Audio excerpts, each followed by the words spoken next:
This week's Parsha is Parshas Eikev. And one of the mitzvahs that the Torah talks about is the mitzvah of mezuzah. The first time the Torah talks about mezuzah is in the previous Parsha, in Parshas V'eschanan. And in Parshas Eikev it's once again repeated. The reason why the mitzvah of mezuzah only appears in Sefer Devarim is because it is only relevant just prior to the entry of Eretz Yisrael.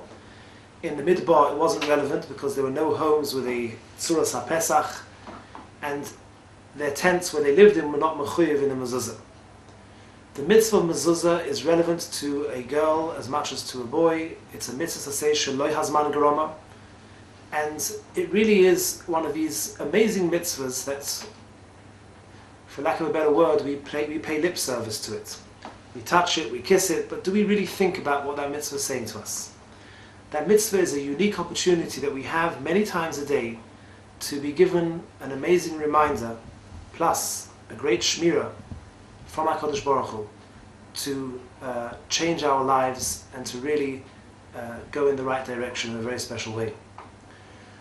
The Rabbeinu B'chaya points out that the word mezuzah, mem zayin vav zayin hey, has the same gematria as the way we pronounce the name of HaKadosh Baruch Hu, Aleph plus Dalet plus Nun plus Yud, which is 65 altogether.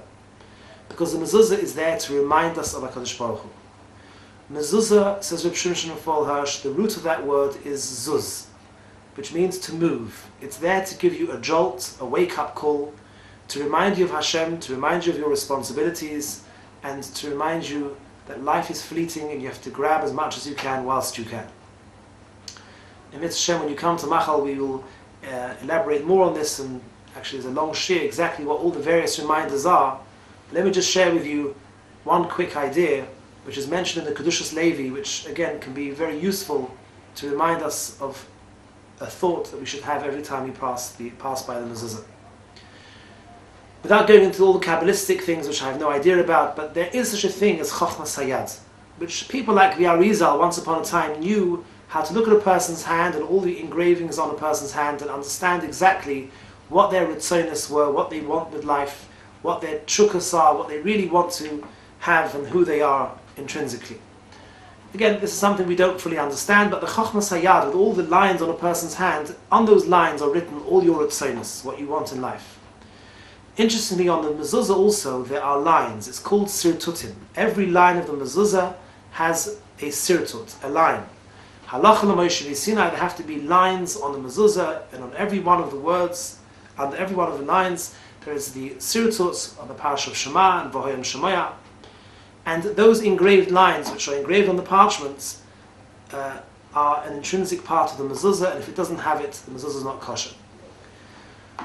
When we extend our hands and we put our hand with all its engraving lines, with all the sirtutim on our hands, which again we don't understand what they are, but they express all my ritzonos, whether I understand it or not. When I extend my hand and I put my hand on the mezuzah, which has the sirtutim also, then what I'm in essence saying is the following. On the sirtutim, on the engraved lines of the mezuzah, is expressed what Hashem wants from me. Shema, Achdusa Yisparach, Kabbalas Ol Mitzvahs. And on my hands is expressed what I want in my life. By putting my hands on the mezuzah, what I'm saying is, Hashem, I'm willing to give up what I want for what you want. I'm mevatel my rotzen for your rotzen.